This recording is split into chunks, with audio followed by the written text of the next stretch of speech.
नमस्कार मित्रांनो, कमळी या मालिकेच्या आजच्या भागामध्ये अगदी मनपूर्वक मी तुमचं स्वागत करते। आजच्या भागामध्ये आता रोहित राधिका याच्यावर खूपच ओरडलेला असतो आणि तो पण आता नयनताराच्या समोर। तेव्हा आता नयनतारा रोहितवर चिडते आणि म्हणते की रोहित, तू आज राधिकावर इतका का चिडला।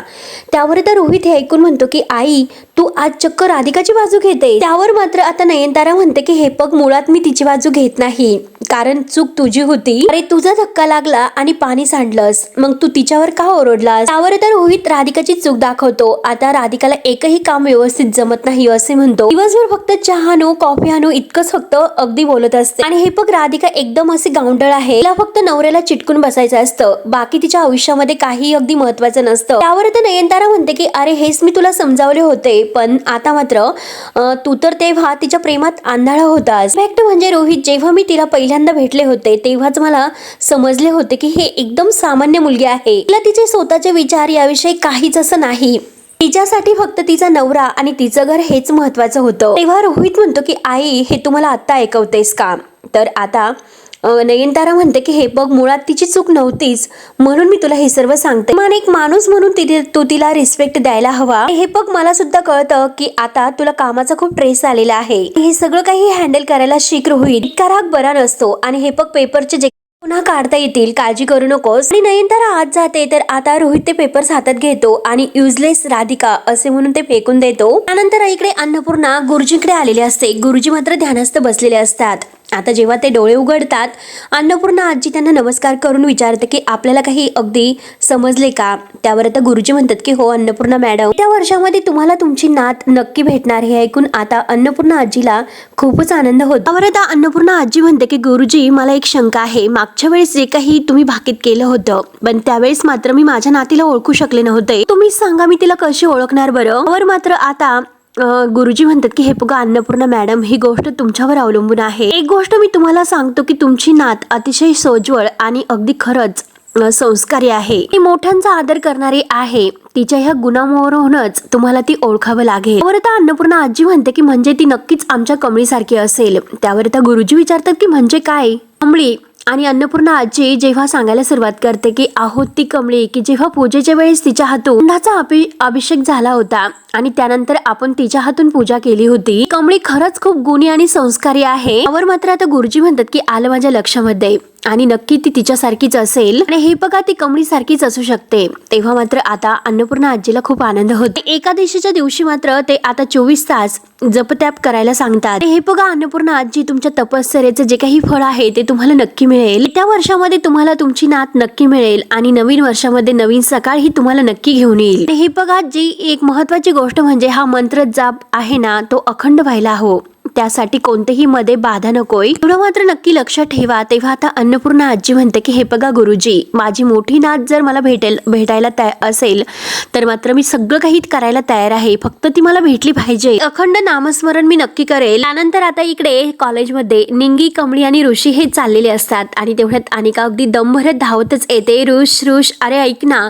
तेव्हा आता ऋषी डोक्याला हात लावतो आणि म्हणतो की वैताग आला आणि म्हणते की हे बघ, माझं ऐकून घे। अरे ऋष, अरे आता नवीन वर्षाबद्दल मी घरामध्ये एक छोटीशी पार्टी ठेवलेली आहे, पण हे बघा मी आपल्या सगळ्या मित्रांसाठी, मैत्रिणींसाठी, त्यामुळे तुम्ही तिघे सुद्धा प्लीज या। त्यावर तर ऋषी म्हणतो की हे बघ, मी नाही येऊ शकत। त्यावर अनिका म्हणते की अरे ऋष, तू असं का करतो, नाही का म्हणतोस रे। अरे अन्नपूर्णा आजीने स्वतः तुम्हाला इन्व्हाइट केलेला आहे पर्सनली, मग तू तिला सुद्धा नाही म्हणणार आहे का। नो अल्कोहोल, नो स्मोकिंग, फक्त आणि फक्त पार्टी आहे, लक्षात घे। आणि हे बघा, आता न्यू इयर असल्यामुळे मला सुद्धा नवीन सुरुवात करायची आहे।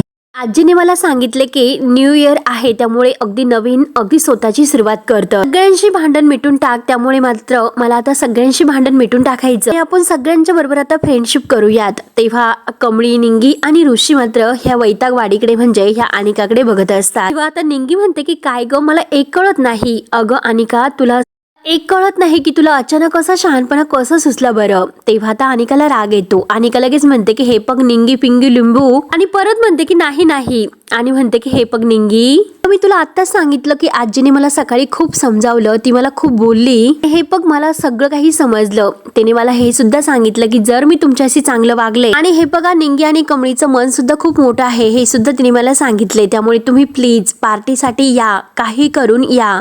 त्यानंतर आता ही अनिका घरी येते, अन्नपूर्णा आजी सुद्धा घरी येते आणि म्हणते की आजी हे बघ, मला तुझ्याशी बोलायचं आहे, कारण आता नवीन वर्ष आहे म्हणून मी माझ्या सगळ्या फ्रेंड्सला घरी बोलावून पार्टी ठेवलेली आहे, तुला चालेल का आणि तुला जमेल का? तेव्हा आता अन्नपूर्णा आजी म्हणते की हे बघ अनिका, आज दिवसभर मात्र नामस्मरण करायचं आहे. अन्नपूर्णा आजी हे बोलून आज जायला निघते तर अनिका पुन्हा तिला थांबवते आणि म्हणते की हे बघ, तू माझं बँक अकाउंट आहे ना तर ते सुद्धा बंद केलं, माझे सगळे काही हक्क काढून घेतले, मग तू सांग की मी काय करायचं बरं? हे बघ अगं, मी माझ्या सगळ्या फ्रेंड्सला घरी बोलावते, मग मी काय करू बरं? त्यावर तर अन्नपूर्णा आजी म्हणते की अनिका हे बघ, तुला एकदा सांगितलं मी, तुला कळत नाही का ग? या सगळ्या गोष्टी आम्ही तुला शिक्षा म्हणून दिलेल्या आहेत, हे मात्र तू विसरू नकोस. तेव्हा आता अनिका म्हणते की ठीक आहे, आज रात्री मी बाहेर जाते, क्लबिंगला जाते, ड्रिंक्स वगैरे करून येते. तेव्हा अन्नपूर्णा आजीला खूपच राग येतो. अन्नपूर्णा आजी म्हणते की अनिका, काय तोंडाला येईन ते बडबड करतेस? अगं जरा महाजनांचं नाव व्यवस्थित ठेव. आता अनिका शांतपणे म्हणते की अगं आजी, मी म्हणून तर म्हणले होते की घरी पार्टी करते, घरी सगळ्यांना बोलावते. सगळ्यात इम्पॉर्टंट गोष्ट मी तुला सांगते, अगं त्या पार्टीमध्ये कमळी, निंगी आणि ऋषी सर हे सगळेजण येत आहेत आणि त्यांना सुद्धा तू नाही म्हणशील. त्यावर तर हे ऐकून अन्नपूर्णा आजी विचारते की तुझ्या पार्टीमध्ये कमळी, निंगी आणि ऋषी येणार आहेत का? अनिका म्हणते की हो, नक्कीच येणार आहे. आता कमळी, निंगी आणि ऋषी यांचं नाव ऐकून अन्नपूर्णा आजी मनात म्हणते की आता मात्र हे असतील तर ठीक आहे, पार्टीमध्ये मात्र गोंधळ नाही होणार. अन्नपूर्णा आजी परत म्हणते की ठीक आहे, तुम्ही तुमची पार्टी करा आणि मी माझं नामस्मरण आहे तर ते माझ्या रूम मध्ये करेल. सगळ्यात महत्वाची एक गोष्ट म्हणजे स्पीकरचा आवाज मोठा ठेवायचा नाही. तर अनिका म्हणते की अगं डोंट वरी आजी, माझी पार्टी खूप क्लीन असेल. हे ऐकून आता अनिका खूपच खुश होते आणि आनंदाने उड्या मारते आणि धावतच ती आता कामिनी, रागिनी या दोघीकडे येते आणि त्यांना मिठ्या मारत असते. तेव्हा आता त्या दोघी विचारतात की काय झालं, अगोदर मिठ्या वगैरे मारून घे आणि सांग काय झालं.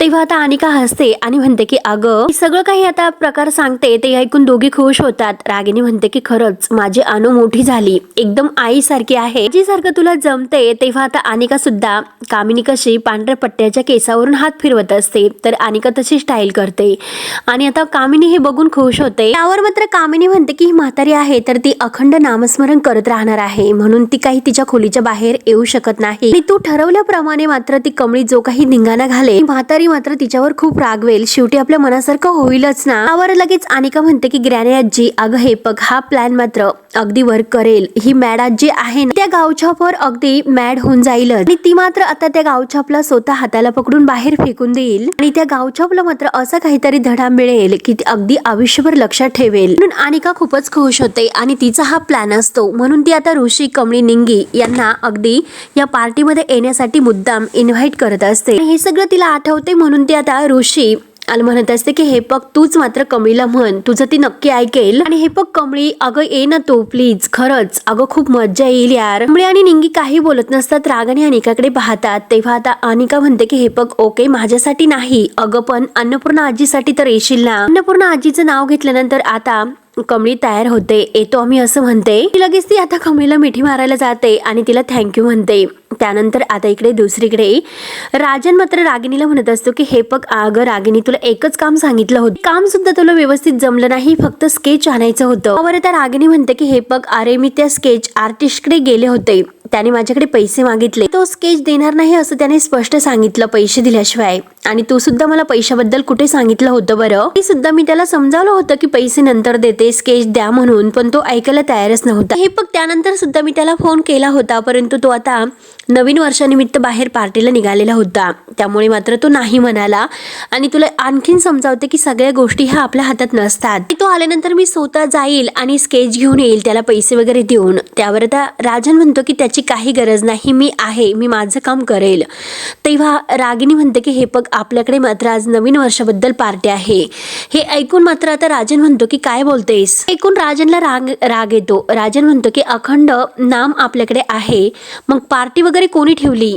त्यावर तर रागिनी थोडीशी घाबरते आणि अनिकाने ठेवली असं सांगते. ते ऐकून राजनला आणखीनच राग येतो. तिला परमिशन कोणी दिली असे विचारतो तर रागिनी आता अन्नपूर्णाचं नाव सांगते. आणि आता राजन लगेच म्हणतो की मला आईच्या विषयावर बोलावंच लागेल, म्हणून तो रागातच आता आईकडे जातो. आता रागिनी विचार करते की अरे बापरे, हा तर म्हातारीकडे निघाला आणि याने जर त्या म्हातारीला सांगितले आणि त्या म्हातारीने जर पार्टी कॅन्सल केली तर मात्र आता हे अवघडच होईल. एकतर अनिका सगळं काही घर डोक्यावर घेईल आणि कमळीसाठी जो काही प्लॅन तिने केलेला आहे तो सुद्धा फ्लॉप होईल.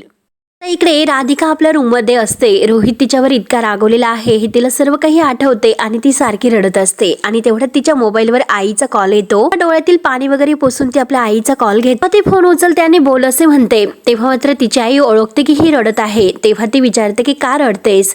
आता राधिका म्हणते की अगं हे बघ थंडी वाढलेली आहे, सर्दी झालेली आहे, त्यामुळे मला असा आवाज येत असेल. खरंच मी रडत नाही असं ती सांगत असते. हे बघ अगं रोहित नाहीशा सगळेजण मजेत आहेत. ती मला सांग तू कशी आहे, तू तुझी काळजी वगैरे घे बर का. ती मुद्दा मात्र आता तिला बोलता येत नाही म्हणून तिला रोहितने बोलवलेले आहे असं ती नाटक करते. आणि आई मी तुला नंतर फोन करते असं बोलून आता ती फोन सुद्धा कट करते आणि खूप रडत असते. त्यानंतर मात्र आता इकडे राजन हा अन्नपूर्णा आजीकडे येतो आणि अनिकाला आई तू पार्टी करण्याची परमिशन का दिली असं विचारतो. तेव्हा मात्र आता आजी म्हणते की अरे हे बघ आज 31 डिसेंबर आहे, वर्षाचा शेवट आहे, त्यामुळे त्यांना मजा करून दे. त्यावर आता अनिका म्हणते की हे बघ पार्टीमध्ये मात्र मी काही दारू वगैरे असं काही करणार नाही, फक्त डान्स पार्टी होणार आहे. तरी सुद्धा डॅड तू का नाही म्हणतोस. राजन म्हणतो की हे बघ अनिका किती काही असले तरी पार्टी नाही होणार, आपल्याकडे अखंड नामस्मरण आहे हे तर तुला माहितीच आहे. त्यावर आता अन्नपूर्णा आजी म्हणते की राजन अरे जाऊन दे, मिस तिला परवानगी दिलेली आहे आणि तिने कमळी निंगी ह्या सगळ्यांना बोलावलेलं आहे, त्यामुळे तिला करून दे पार्टी, नको नाही म्हणू. मी नामस्मरण मात्र माझ्या रूम मध्ये करेल. त्यावर लगेच आता राजन म्हणतो की कमळी आणि निंगी येतात तर. आता रागिनी म्हणते की हो हो आणि ऋषीला सुद्धा बोलावलेलं आहे का. तेव्हा मला नाही वाटत ऋषी येईल म्हणून.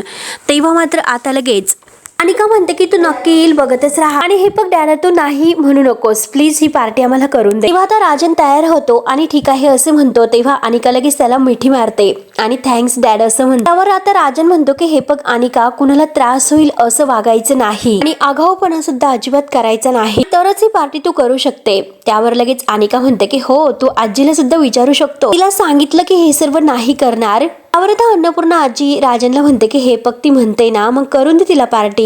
हे बघ मी दिवसभर मात्र माझ्या खोलीमध्ये नामस्मरण करणार आहे, त्यामुळे मी काही बाहेर नाही येऊ शकणार, तुम्ही सगळेजण एन्जॉय करू शकता. त्यावर आता राजन म्हणतो की आई मी सुद्धा तुझ्यासोबत इथेच बसणार आहे. तर आता अन्नपूर्णा आजी म्हणते की बरं ठीक आहे. आता पार्टीची सर्व तयारी अनिकाने केलेली असते.